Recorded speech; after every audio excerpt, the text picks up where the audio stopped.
สุขสบายดีกันดีที่เนื่องจากมื้อนี้แฮปปี้พาทัวร์เนาะสิพาทัวร์ที่ตลาดดงรัก35เนาะบ่ฮู้ว่าสิมีหยังแหน่ปะเดี๋ยวพาไปเบิ่งแต่ว่าที่แน่ๆนี่แวะเลยอยู่แม่นหยังยามจินรอก็เป็นจินรอทอดเป็นทอดจินรอเนาะกับข้าวเหนียวฮ้อนๆแต่ว่ายามนี้คือสิบ่มีหักจักสิได้หยังไปเบิ่งโอเคจ้ะไปโดยปกติเนี่ยแม่นจาน50เจ้าอันนี้แม่ค้าหั่นประจำเด้อยิ้มมีได้ไหมคะนะเอา3 จานค่ะคุณจานตะแกรงมันเลือกฮะตะแกรงมันบ่เรือรวมนะเอาตะกะแตนแต่บอกมาสิเรื่องอ่ะเอาเลือกงามๆเลือกงามๆเลือกตัวมันแซ่บแมนห้างค้าประจำบ่ซื้อของๆเลือกบุกินเฮ้ยเอาแต่แมงค่ะก็กินแต่แมงค่ะเนาะมีน้ำตาลก้อนเนาะซื้อซอยเขาเนี่ยก็ยังบ่ได้เงินไปกี่น้ำตาลก้อนนะโดยพูนหนาแห้งแล้วบาดเดี๋ยวไปแล้วบาดเดี๋ยวสีฟ้าแล่นขึ้นรถเด้อบาดเดี๋ยวอันอยากซื้อเราหาเงินบ่มีนี่นะเงินหมดนี่นะ25,000เจ้าซื้อซอยนอกหันประจำมาอีกขนาดตะกะแตน3 แตะ25 7 แตะ50เนาะสมปลาโดเจ้าเดี๋ยวเขาเบิ่งก่อนเดี๋ยวพารออันนี้เป็นมะขามหวานป่ะเจ้าน้ำหวานหวานโลเท่าไหร่เนาะโล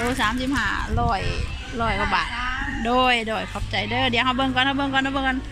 คำว่าขอบใจเด้อก็คือแบบไปเลยคือเพิ่นว่าไอเดียแหละโดยมีของขายหลากหลายโซนนี้สิเป็นโซนหมอกไม้เนาะเดี๋ยวแฮปปี้สิพาไปโซนสัตว์ป่า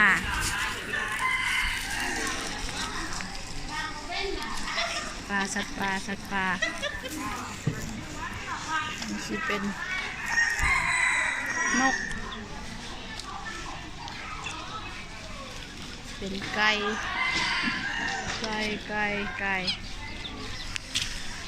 นกข้าเจ้านกเขาเนาะไก่แจ้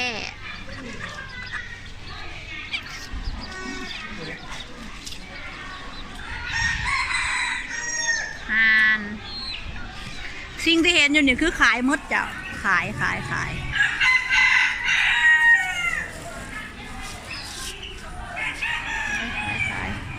กินมาม่าน้ำเดี๋ยววะ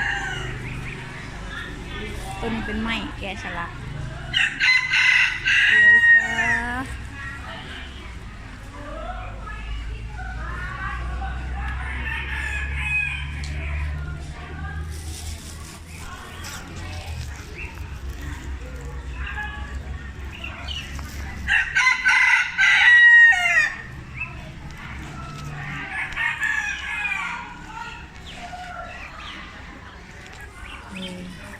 ตัวนี้ขายหมดเลย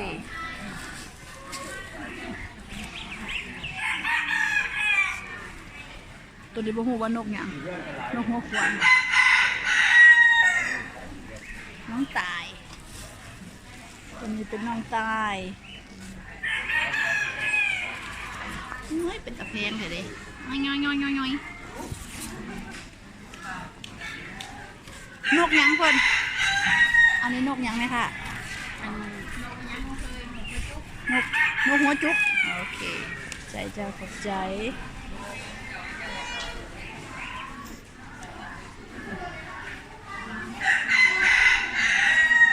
ขายเจ้าขายอุ้ยตัวยังหนึ่งไก่โอ้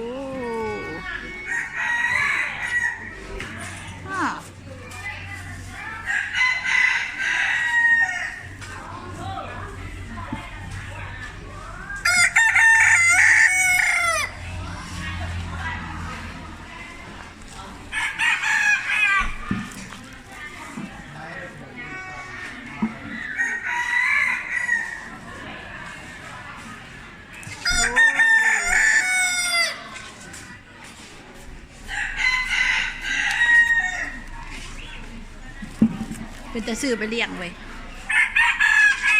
คนปุ๋ย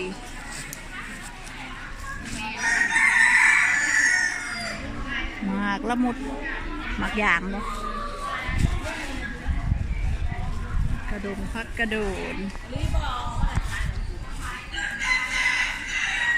ไข่บดแดก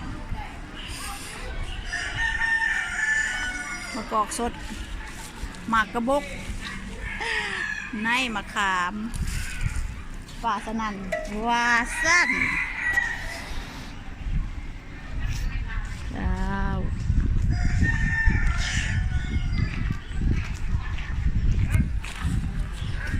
อยู่บอนนี่ก็สิเป็นแบบตลาดดงนี่สิเป็นวอนจุดที่ว่าคนเขาเจ้าก็สิมายุดรถแล้วก็มาเลาะหาพวกสัตว์ป่าเครื่องป่าของดงนะคะแต่ว่าช่วงนี้ก็บ่ยังมีปานใดคันปกติก็สิมีพวกแล่นพวกสัตว์ป่าพวกหยังนี่หลายอยู่พวกบางพวกหยังค่ะแต่ตอนนี้ก็คือบ่เห็นมีส่วนอะไรก็มีแต่ไก่เนาะโดย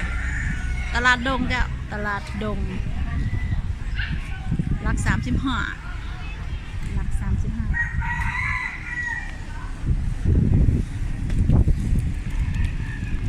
โอเคบายอย่าลืมจ้ะอย่าลืมเนาะอย่าลืมกดไลค์กดแชร์กดติดตามแล้วกดหมักกระลงอีพีต่อไปเด้อจ้าเด้อโอเคจ้ะบายให้เจ้าอีพีนี่เนาะอย่าลืมกดไลค์กดแชร์กดติดตามแล้วพอกันในอีพีต่อไปจ้ะโอเคบาย